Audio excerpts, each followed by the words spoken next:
in this video I decided to wire up one of these gauges. As you can see, I've 3D printed myself a custom gauge mount because this gauge doesn't come with one. It's a universal gauge. It's readily available online. It comes under different names. As you can see, there's small differences between them. This one has a 1000 RPM in white. This one lights up the 1000 RPM. This one has a brand. You see what brand it is? JG Workshop. This one doesn't have one at all. So essentially it's the same gauge. The only difference I suppose between them are the colors for the wiring. So these colors will differ between gauge depending on which day of the week they manufactured this gauge, but they're all coming from the same place and they're readily available online. So if you're looking for a universal gauge, this is one that comes up. There are some shortcomings on this gauge. It doesn't come with a temperature gauge, so if you have an air-cooled bike and you need a temperature gauge, this won't do. So as you can see, I had to add an additional gauge to the side. The other thing that it doesn't come with is an oil pressure sensor warning, so like a little red light for your oil pressure. So what I had to do actually is I had to wire in a gear position because my bike doesn't have a gear position. Now the manual that it comes with, as you can see, there's two manuals. One came with one came with the other. They're incorrect as well. Not all colors on the manual match the actual gauge, and also there's some discrepancies where they say it does one thing but actually does something else. So what I will do is I will share the wiring that I figured out on this particular gauge, and I'll show you that in a few minutes. The only thing I will mention about the way I have it drawn up is when you look at my drawing, I'm looking at the connector frontwise like this, so not from the back, from the front, because while the colors, they don't really matter because they can be different, they are landing in the same position, so that's important, that they're landing in the same position. So if you buy one of these gauges and your colors are totally different, it doesn't matter. This video still is still fine for you, because all you got to do is just look at the connector and go, okay, this first one here on the left, I have it here as blue white, you might have it as green, but it doesn't really matter because you know that does a particular job. The setup with this gauge, it has one button on the back, sorry, as you can see, and to enter the settings menu you have to hold it down, turn the power on, and then you go through. There's about 5 menus in there, and I'll take you through that as well. So yeah, look, let's have a look at the wiring diagram first, and I'll show you that. So here it is.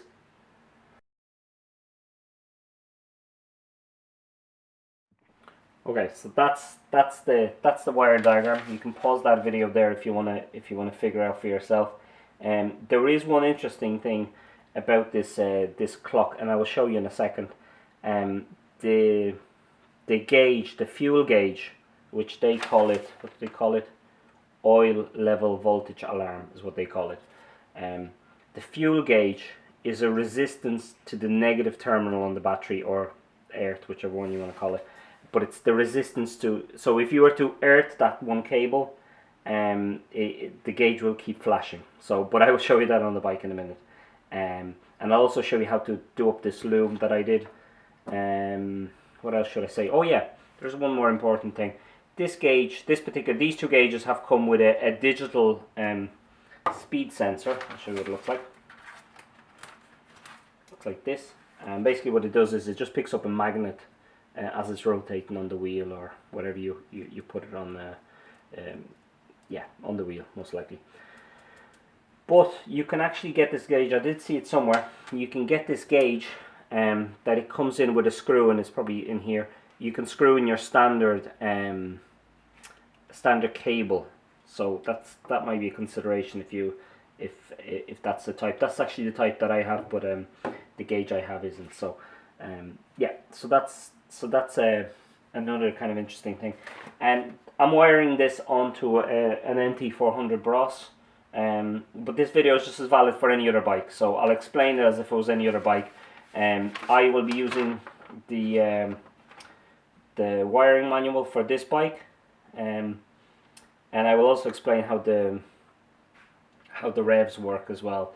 So in this particular bike, the revs are coming off the ignition coil cable, and also the spark unit, whichever one you like. But I will show you the wiring diagram for this as well. Actually, here it is. So here's the wiring diagram. Most of the stuff that I'm interested in is here on this connector. So I'm going to power up. I'm going to have the switched positive from here.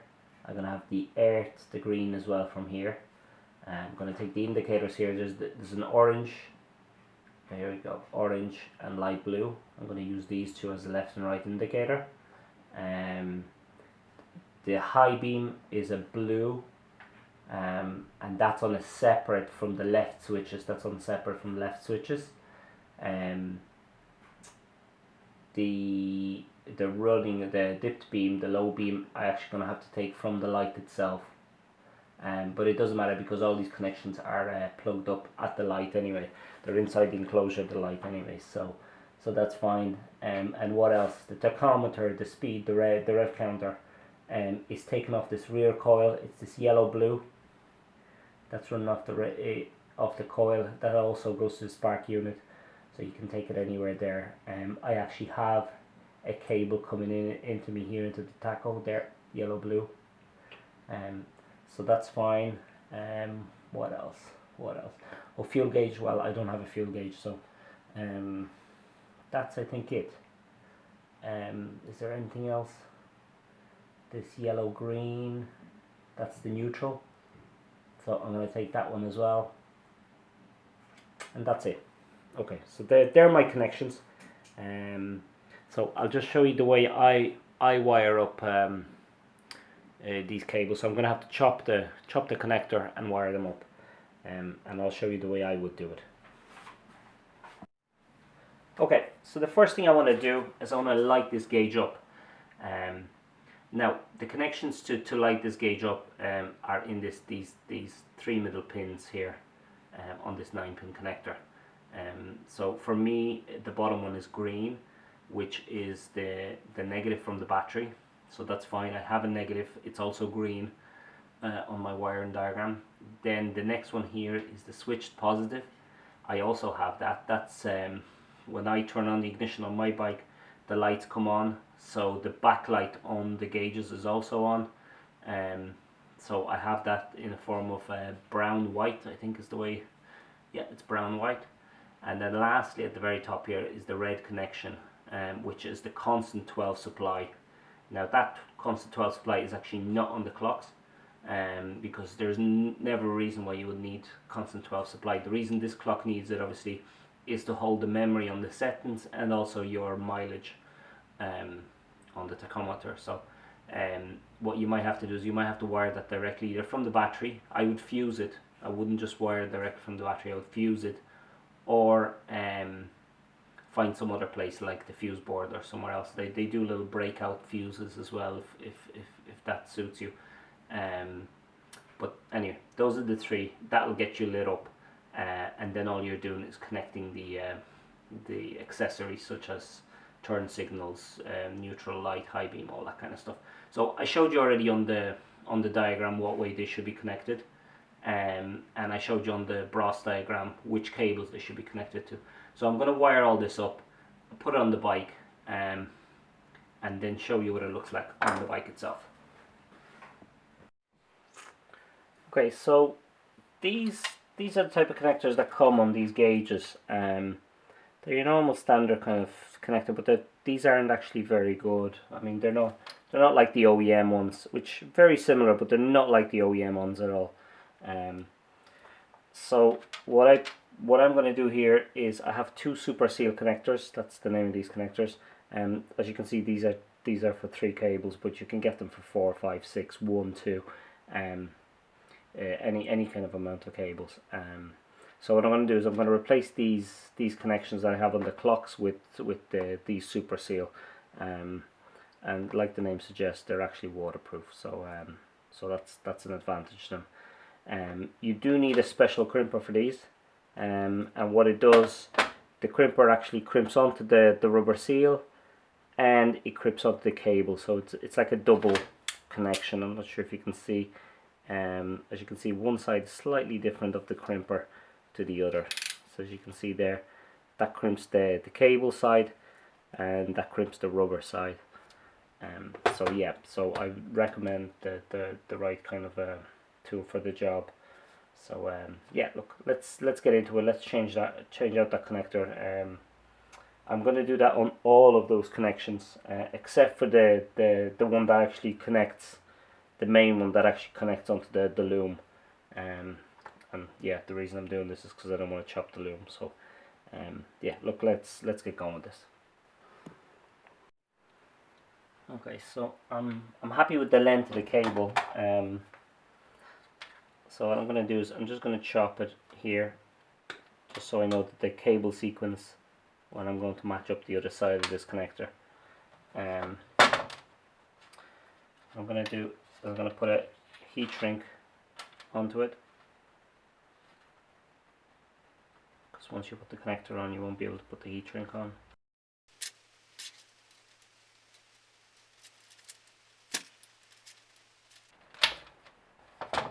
Okay, so I stripped about 1/2 centimeter.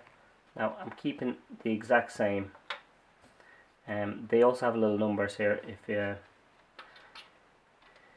you need them. So these little waterproof seals go on.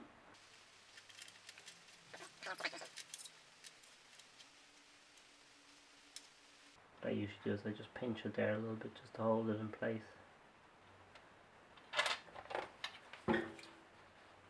Now, I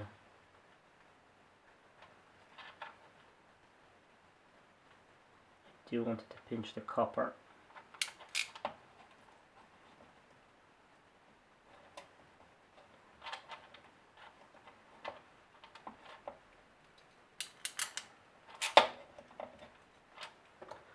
And it did. I'm not sure if you can see that, but it nicely folds it into place. So that's one of them done. I'll do the other two now.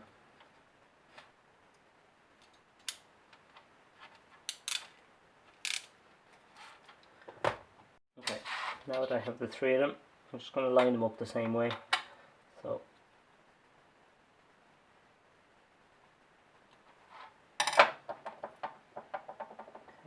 that's the black, that's the yellow, and the red. Like I said, they do slide in a certain way. Red. They kind of click in when they go in. Is that in all the way? Yes, it is.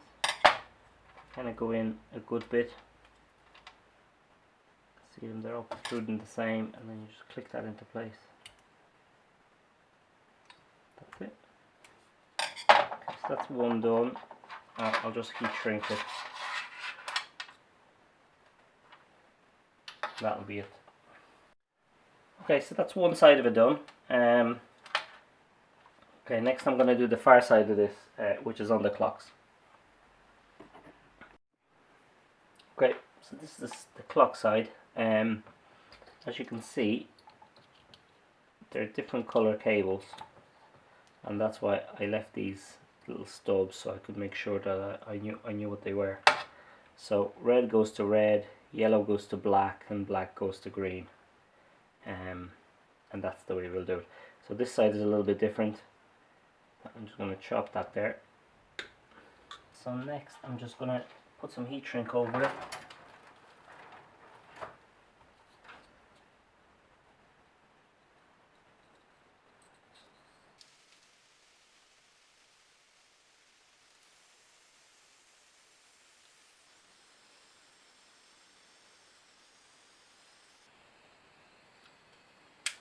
Do the second one in a minute.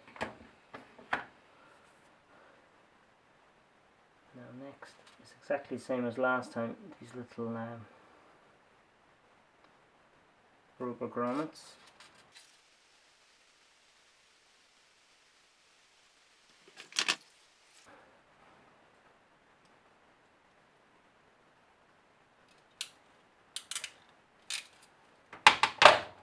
one done.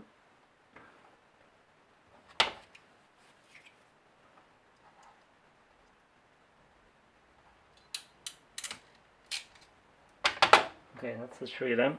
Now the connector.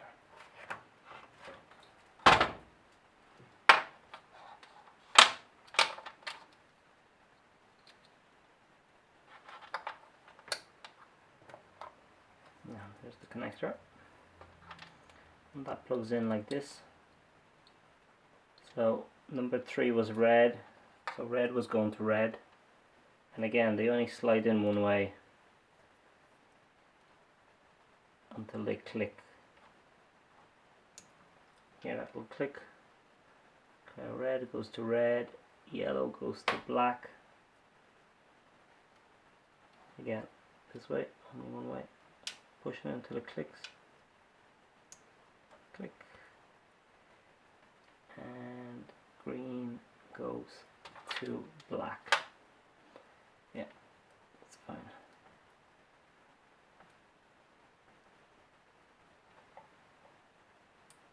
Now, 3 of them are in, and this just clips on over it. That's it. So that's it, solid, and I'll just do the last heat shrink.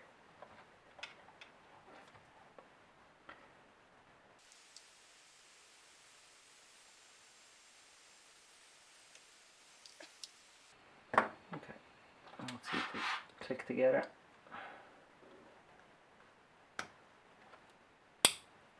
Okay, so it's a nice solid connection there. Some of these have no purpose because they're gears, so they're 1 to 6 gears. This is gear number 6. And then the last ones I think that I haven't done yet are the indicators. And that's everything else is connected. Now, just before I put this on the bike, I still have to tidy up this loom a little bit, but as you can see I've done all my connectors. And I've done the main connection onto the bike there. That's your main connector. Now what I did was I got one that plugs in directly into the 9-pin connector. I just identified the cables, which ones were going which, and I've soldered them up here, as you can see. Now I have a preference the way I solder these. So I solder in this fashion. I connect them together and then I solder them, and then I heat shrink over the whole lot. And then what I do is I heat shrink over the whole joint. So it's a nice watertight connection. Now some people might have a preference of using these type of connectors. They're fine, and you can actually get these with a heat shrink end as well. So they're fine, they're quite mechanically strong connections. The only thing is I would heat shrink over the whole lot as well. But the problem with them is that they're not flexible. Once you do that, they're not very flexible. Where this one will still be flexible. The one thing I wouldn't do is this style connection. You see this very often. People just twist 2 cables together and use a bit of peeve tape. Again, not suitable because this is wet environment. So water will get in. Eventually, this will rust, and your connection will be jeopardized. So yeah, I wouldn't do this. I really don't like these type of connections. Plus, they're quite bulky. Yeah, look, if you do it this way, solder properly, heat the metal, not the solder, get a good connection, and then heat shrink the whole lot. It's a nice watertight connection. Water won't be getting in there. Now the position where it is, it's under the clocks. It's not in direct rain anyway, but this was an issue actually on the bike. Someone had done this. Someone had done a butt join like this inside the loom, and water ran down inside the sleeve of the loom and rotted the cable away, and that's why I couldn't get the bike going there a couple of weeks ago. So yeah, not my preference. And this type of tape is also not suitable. It's not waterproof. It is electrical tape, but it's not suitable for this kind of setup. I would favor heat shrink in this kind of setup. Right, well look, I'll put this on the bike the way it is, and I'll show you. All the connections are done now at this stage. The last one here, which is this one, that's my connection to the fuel gauge. So I will show you that. and then I'll connect all the other bits and pieces. Okay, so that's my connection onto the bike. That's what I was saying, this is the main connector. Now I haven't touched the bike side at all, so it means I can always go back to the original clocks. I haven't damaged anything here. And also this loom, because it has a connector at the other end onto the back of the clock, if the clock ever fails, I can just unplug it and plug a new clock in, a replacement one. So that's that main connector that I was talking about. That will give me power to the clock, and then let me wire up all the other bits, and I'll show you what it looks like. Okay, so I just put it on the bike. I'm going to tidy up the loom afterwards because I still don't know the length of every cable because I have to put the headlamp on. But here it is anyway.